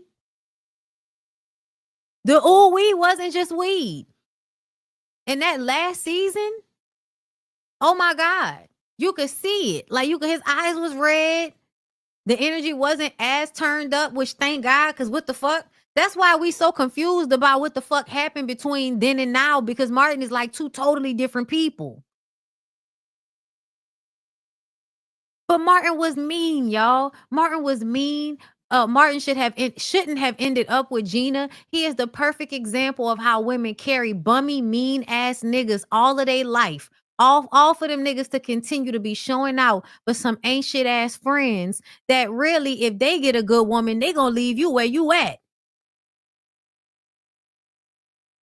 If Tommy got a good woman, you didn't see him. He wasn't even paying attention to you. When Cole finally got especially not Big Shirley, when he finally got old girl in them last seasons, you think that nigga was gonna let something you said make him not want to be with Shanice? That's the crazy part. Martin was sitting up here letting his homeboys talk him out of coochie. And if they had the opportunity to get said coochie, they would never let him talk them out of getting the panties from nobody like Gina or Pam. Everybody wanted Pam. Look how Tommy was like, nigga, he used to be like laughing and shit, but ultimately, Tommy used to be like, hey, bro, I really don't give a fuck. Like, I really don't give a fuck. I'm still gonna fuck with Pam.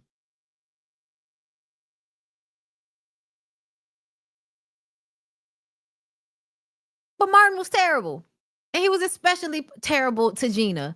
And I do feel like a part of the reason why my generation of young Black women are so okay to this day with being talked to and treated so terribly in relationships, as long as we can have some extreme chemistry and good sex, we'll let y'all handle us any old type of fucking way. And that's because we used to watching shit like Martin and romanticizing them fuck ass relationships. Adulting is realizing that Living Single was a better show and was written better. But let's get into Shamia. There's in my family, they never steer me wrong. So I just want to start by saying to all of the ladies on Sweet 16 cast, starting with Portia, Drew, Angela. I remember too. This shit was on the news and they had like a helicopter. They had a helicopter over that nigga.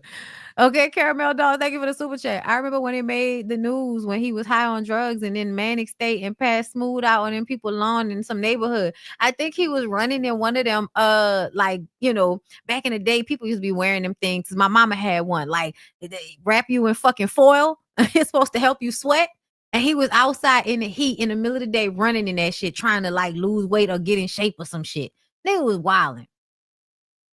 But you could see the anger in the characters on the show from the very beginning. The way he talked about women, like, yeah, he's an angry misogynist. Like, Martin was an angry misogynist. Go watch it back and really listen to the shit that he was saying to every woman around him, to the way Shanae was depicted, to, you know what I mean? Like the way his mom was depicted. A coddled baby boy that is doing nothing with his life for real until a woman who is willing to continuously been dragging his ass up with her. That's what she did. She dragged him up with her. Maria Antoinette, thank you for the super chat. Watching Martin now showed me why I was never protected by men in my family. It was the dark one with the I was the dark one with the mixed sister. Oh yeah, you already know how that. That's why I always. That's why I be like low key triggered by the being called light skin shit. Because when you actually do grow up with somebody next to you that is light skin, you are ever so reminded that you're not that light. Like, girl, it is made completely obvious by the way you see them be treated in comparison to the way you're treated. Rod, thank you for the super chat. Even Jerome wanted Pam. Child, what you mean? Junk in a trunk. Junk in a trunk. I'm sorry. Let's get back to this shit. This old sad, crying ass, sad ass bullshit Shamia got going on with us. Britt, Kenya, Cynthia, Kelly. I'm sorry. And if I missed anybody, I'm sorry. Phaedra even coming in at the end. I'm sorry if I've ever offended you, if I've made you feel less than, inferior, if I insulted you, hurt you, in any way. I'm sorry. And I hope that we can start fresh. And I wish you nothing but my elders and my family, they never steer me wrong. So I just want to start by saying to all of the ladies on Sweet 16 cast, starting with Portia, Drew, Angela, Britt, I wish you nothing but the best. And that prayer, I hope it leaves this room and enters into your heart and your household. And that's a wrap on Sweet 16.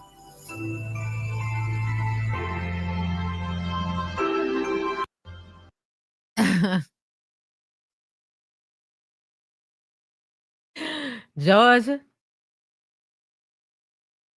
Oh, Georgia. The whole day through. Just an old sweet song. Keeps Georgia on my mind. Oh, I said, Georgia. I'm in Georgia. That's what needs to be playing. No peace I find. No peace I find. Just in those sweet song. Keep Georgia on my mind. Oh, I'm sorry, y'all. That's what it reminded me of. She was about to slow-mo disappear, and then we was gonna hit it with the thung dong. Look, what was it? Boom, boom, boom, boom, boom. Now tell me what you gonna do when it ain't nowhere to hide. When judgment come for you, cause it's gonna come for you. What you gonna tell me when there ain't nowhere to run? When judgment come for you, cause it's gonna it's Uncle Charlie and a group of guys got him, and I'm gonna miss everybody. And I'm scum, my gang, it's another thing. There's a thing, the things, the things. So let us came to me, and the leaves for the best house. I man,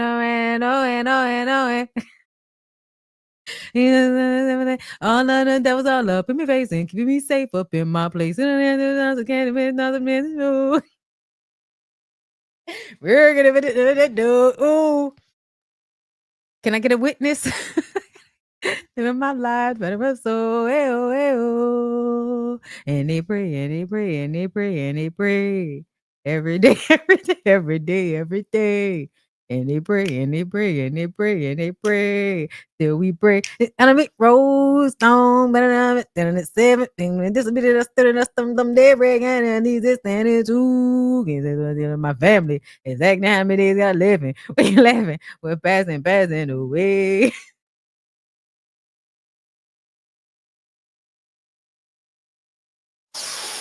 Oh my God. Unless I gotta go bye all that they could do is cry. Yeah, get my dog and say, I miss my uncle George. Oh, he did me wrong in front of his home, but ain't no root was wrong. Oh, long, gotta be strong, gotta hold on. When did they come? Gotta believe on niggas so you can lead on. And we pray, and we pray. It was so dramatic. I'm sorry.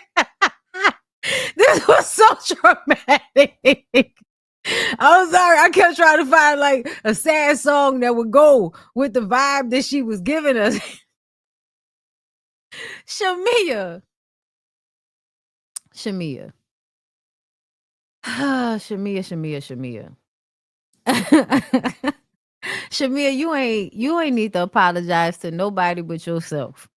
You ain't need to apologize to nobody but yourself, man. First of all, any shade that you threw these ladies during the process of this season was just shade that comes with the show. The only thing I really didn't like that you did was that shit about Drew. That's the only thing I really didn't like that you did. The way you acted about Drew, picking up Portia's beefs. But really, that's connected to the way you will betray yourself, dishonor yourself, don't stand up for yourself, don't center yourself so that you can center Portia, which is weird. And it's not cool to do at this age. And it shows how you really need to go to therapy. And I think you're one of those people that if there's always a stronger personality in the room, you're going to bend to the stronger personality. And I wish you wouldn't do that. I wish you wouldn't do that. I wish you would stand up for yourself the way you stood up for Portia. I wish you would love yourself the way you loved Portia. I wish you would love yourself the way you love Gerald. I wish you would care about your wants and needs the way you care about Gerald's wants and needs. Like, I think there are so many things happening all over the place that I just feel like is you betraying yourself. Not you betraying nobody else. You betraying yourself. Like, I don't know if I feel y'all saying she's so fake. Listen, I don't know if I feel like she's so fake because I feel like y'all have whipped her ass on the internet. I feel like she feels like y'all been bullying her and whipping her ass. And to be honest, the commentary on Shamia has not been good.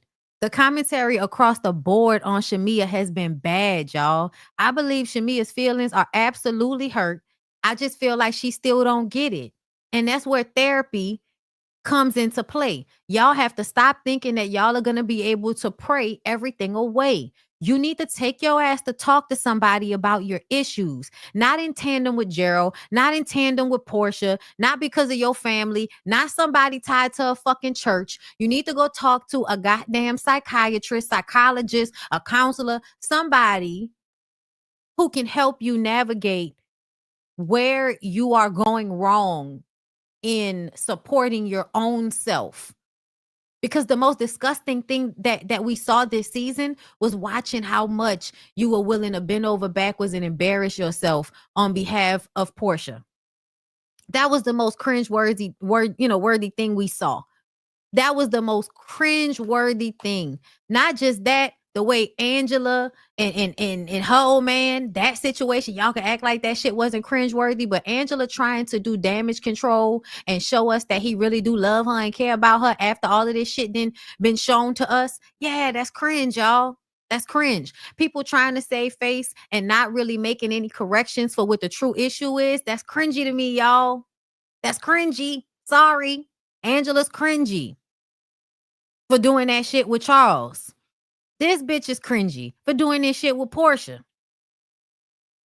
Kelly is cringy for being, somebody that just flied by the seat of her pants. Cynthia is cringy for, I feel like, picking a side and staying on it no matter how it didn't make sense or not. And then claiming that it was from her own mind. Bitch, that's sad if all of that came from your own mind. That's disappointing. Drew, the way Drew will keep allowing Ralph around her and in her life and not completely exercising that fucking demon. Yeah, that's the most cringy thing about Drew. Even Drew Lyon ain't as cringy as her going this back and forth shit with this ain't shit ass nigga. Who else? Phaedra, girl, you betrayed yourself with that headpiece and them earrings. That was where you fucked up. Big time. You betrayed yourself. You should have looked in the mirror and cared more about yourself and took one of them things the fuck off. That's terrible. Every time we looked at you clacking and shit, I was just like, no, it's creepy and I don't like it. It reminds me of the you know, like the Caucasian queen. Do you remember back in the day they really was fascinated with their heads looking like eggs? So they would actually shave their hairline back so their forehead can look really robust. That was an era where that was considered very attractive for the monarchs in England, I believe. That's what the fuck you look like. You didn't love yourself enough to put one of those back. And Britt, you didn't love yourself enough to even show up. Take your lick, speak your truth, and try to get your check next season and recover like everybody else do that have a bad first season. The fuck? And Portia, child, I must say, you the only person that I feel like you don't betray yourself the way everybody else does, because you do very selfish, all about you, I'm going to choose myself at every turn type shit. However, the choices that you make are indicative of how you probably truly feel about yourself. I think you're the type of person that takes these leaps, and sometimes they work and sometimes they don't. But most of the time, it's you not giving a fuck about how anybody else feels about it. So I won't say, I won't say you betrayed yourself. I won't say that at all. But what I will say is that your lack of empathy for other people will continue to cause you problems in your life. Because to me, when you can't empathize with other people, that means you can't truly see what they went through. That means you can't truly see the person that they were with, i.e. Dennis Daddy. You have no empathy for other women like Fallon, so you couldn't see how fucked up he was being to Fallon. If you had empathy for Fallon, you would have had empathy for yourself and chose better. But instead, you're going to get a nigga that's going to love getting his ass on the internet to disparage you as long as he can do it and get clout from it.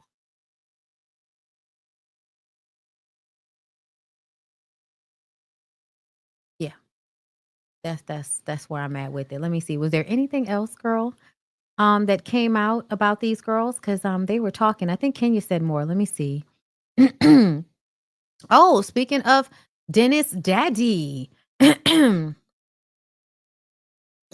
Is that what my ex-wife is seeking was offered to her within the first month of filing for divorce.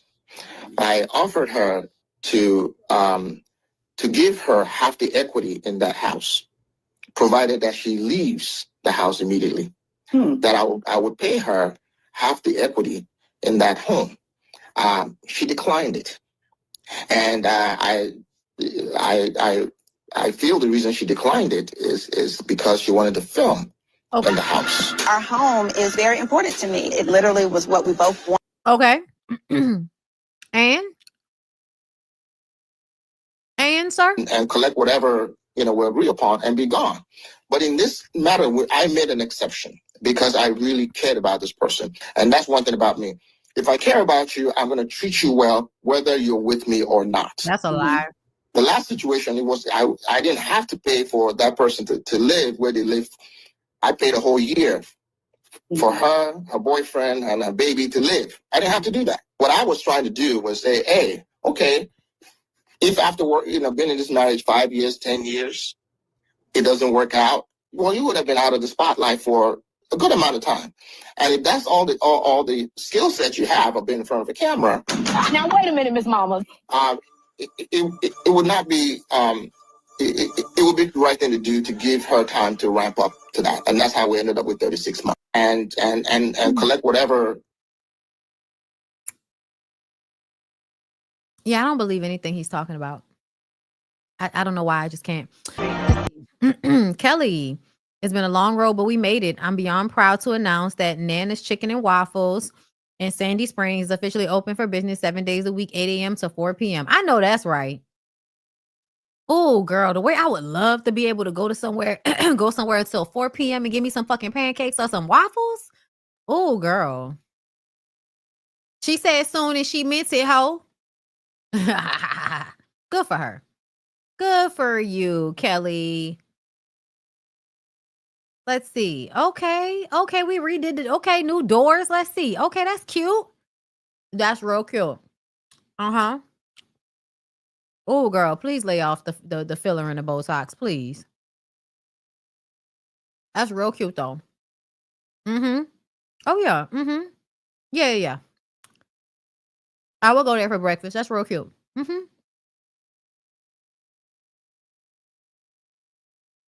As I say, she said summer. She ain't say summer, spring, fall. She said summer. Okay, what y'all got to say? Uh-huh. Go ahead, girl. All right, let's go back to Kenya. What else did Kenya say? Obviously, she said that Portia said that on her YouTube live in teasing that a current housewife had given me the information. They did not. I actually called Portia and I was like, Portia, why are you saying that? She was like, no, you did. You told me you got it from Drew. I was like, first of all, I never told you that. I would never tell you that. In fact, I told the world where I got the information from. It was from an investigation. And I have never once in my life said that I got the information from any person that is known on Real Housewives of Atlanta. So it was just very bizarre. I found the whole thing to be very bizarre. And like literally she was fighting me on the phone for like a good 25 minutes saying that, that I did say it to her. I was like, I would have no reason to say it to you because it's completely false and untrue. And the one thing she said that Portia said that. And the one thing I just thought I was in an alternate universe. Do you know why? Can I tell y'all why I believe she did it? I believe she did what she did here with Kenya, ignoring what Kenya was saying, simply because she wanted to make Drew her enemy, like I said. The same reason why Drew was calling, trying to have a conversation, and she wasn't answering the phone. The same reason she never had a conversation once she heard what was going on in order to rectify the shit. She wanted to have that ammo against Drew. Like, she wanted Drew to be the person she went after this season. And I think it's because she was genuinely jealous of the fact that Drew was in the studio putting together a real album with her baby daddy. Portia is absolutely that shallow to be upset about something that simple and decide that that's the person she gonna go at this season because she ain't got shit else to do. Talking to her because I was like, girl, I have never said that to you. The one thing that you don't have to remember is the truth. If you always tell the truth, you don't have to remember lies. I never said it. And the one thing I just thought I was in a. Okay. How did she say? Yeah, I believe Kenya. Next.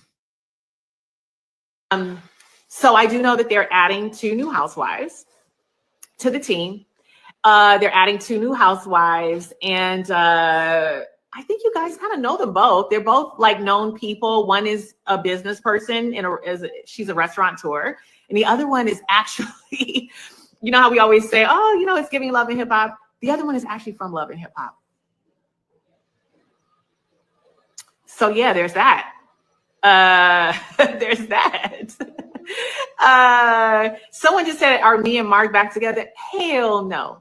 No, that is never going to happen. I usually never say never, but I'm going to say good never on that. We're just trying to raise Brooklyn together. And honey, if the cameras were on us half the time, yeah, it's pretty crazy. It's not Rashida. It's not Rashida. And honestly, there's another rumor too. Somebody's asking, will Shamia be back? I don't know. I hear yes. I don't know. I hear yes and I hear no. And that one, I can honestly say I don't really know the tea on that one. But I have been hearing both. Yes, and she'll be back. And I've been hearing no, she won't. So that you got to wait. But they do start in 2 weeks. So the cast is pretty much, set. But I think if she backs out, there was a young lady that I know that was auditioning or interviewing, who is married, beautiful, gorgeous young woman. And I don't think she made it, but I think if Shamia is not there, she would be a great alternative. She's got, this beautiful marriage. She's been married long-term, and she's a beautiful girl. So I would kind of be rooting for her. I think she kind of has what I feel is classic, Real Housewives energy. I don't know. Okay, so the word on the curb is that it's Pinky Cole from Slutty Vegan, right? And we don't really know her personality wise, but we know her business. We know how great she is. She actually came in recently and helped my girl Kiara LaShae with, with Just Move supplements, and really helped her push the business ahead when she was going through a bad spot. And I really, I was appreciative of her for that, because y'all know I'm an affiliate for Kiara LaShae's business, and I really need to sell more than I do. But I really love them, and I think they have a great business, and I love their family. I think they're amazing people, and I would just hate for them to not, be able to continue such a great business that we really do like buy from frequently. Like we always have some, we always have Just Move supplements in our house, always.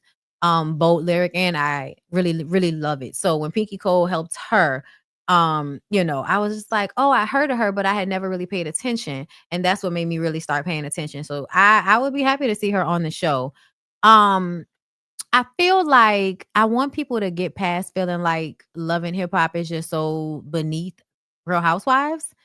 Because essentially the only difference is that like there's no more fighting. There used to be fighting on Real Housewives. And even though like the check needs to be higher for Housewives, it wasn't always that way. You know what I'm saying? Like Nene didn't always have money. Kenya didn't always have money. Like people didn't always have money. So I feel like at the end of the day, y'all need to chill out with the comparisons and trying to make it seem as if Love and Hip Hop is so much beneath Real Housewives of Atlanta, because I really don't feel like it is all of that much. I think what drags it down more than anything is the men. And that's just because the men are always in some shit. Like the men are always doing shit. The women will have arguments amongst one another, but the way they fight the way they be fucking and cheating on people, and then the women start fighting with each other because the men is cheating and they trying to save face and all of this bullshit. But I think everybody's doing like, rolling and jumping and falling and flipping and shit behind dick. I think everybody's doing that across the board, right? Like everybody. Real Housewives of Atlanta women are doing it.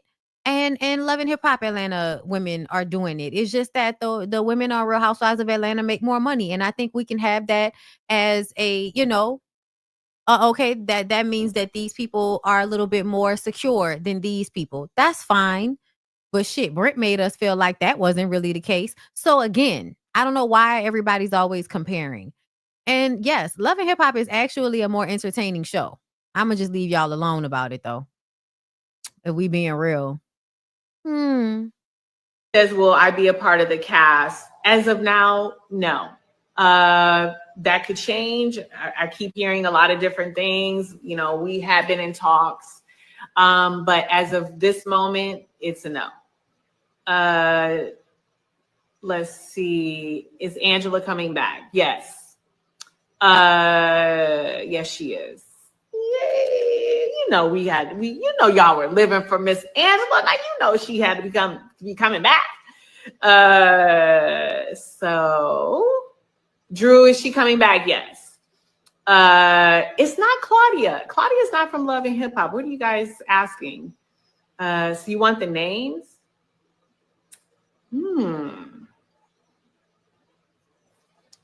Let's see. I don't know who these people are. Is Portia coming back? Yes. Yandy is not part of it. No, it's not Yandy. Says, will I be a part of the cast? As of now, no. Okay, so basically there will be no Kenya Moore. No, it's not Yandy. She's actually a singer. Ooh, somebody asked, was it K Michelle? That's a good guess. So it's K Michelle. That's what we've heard. It's K Michelle and Pinky Cole. And that's great. Let's see. Bravo wants ATL to fail, not committing to Nene because Andy probably isn't ready to bite the bullet and have to sit down with her is one thing, a mistake, but okay. But to be pulling from Love and Hip Hop talent is insane. Insane. I'm so sorry. That's disrespecting the home you built, Lanithia. Oh, give me a fucking break. Like, give me a fucking break with this dick ridey ass shit like Lanithia with her original face and a short bob walking down the street crooked on heels talking about the ghetto was so out of the Love and Hip Hop like I can't, because I feel like these people live in some of the same neighborhoods, frequent some of the same places. It's just weird.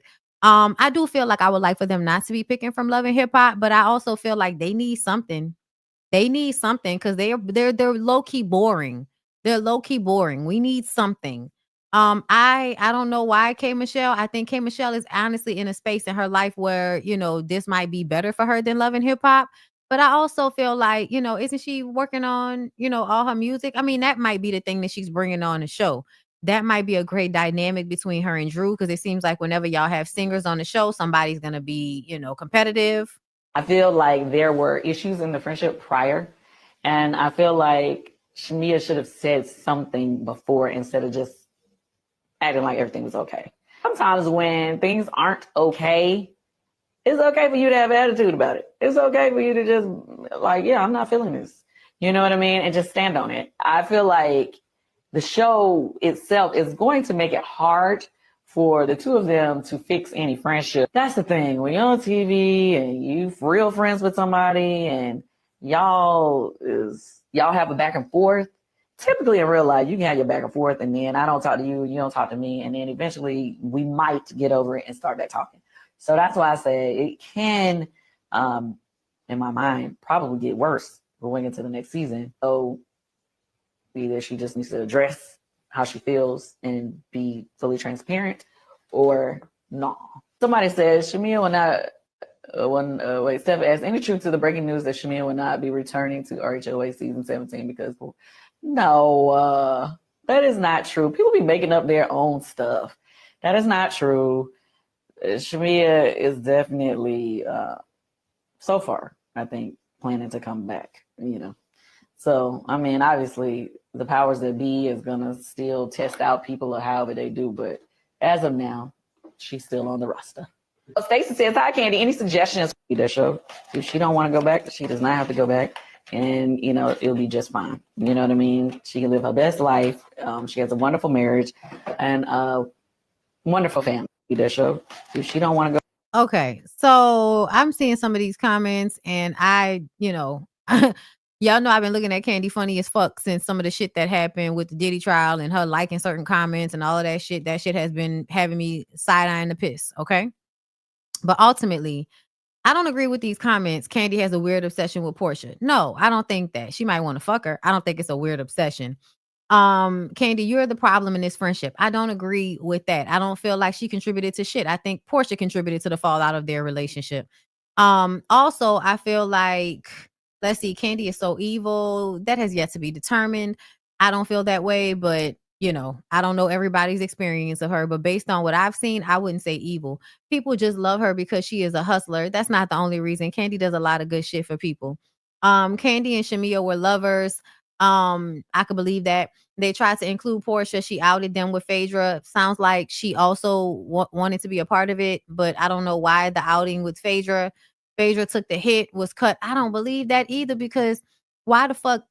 No. Y'all not gonna do that. Y'all are not gonna take the venom off of what Phaedra did. Phaedra was very venomous with the way she handled that situation, and it was a lot of reasons why. And I think most of it was because of the Apollo situation. But she was very vindictive with the way she handled Candy. Not to say she didn't have a right to be angry, but she was very vindictive in the way she got her revenge on her in several different ways, and didn't give a fuck. Was willing to go down on that sword in order to get her revenge on Candy.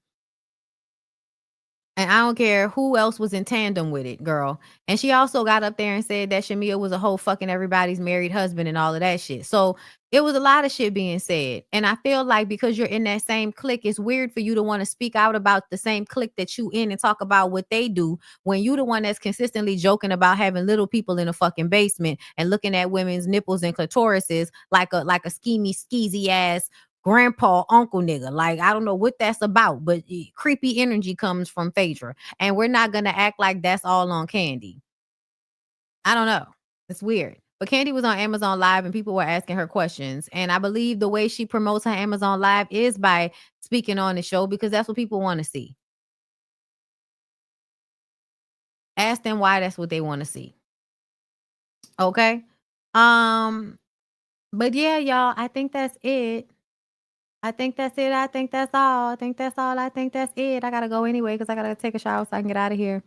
Anyway, that was the show. I hope you guys enjoyed it. Please don't forget to like, comment, subscribe to my channel. And I'll see y'all in the next one.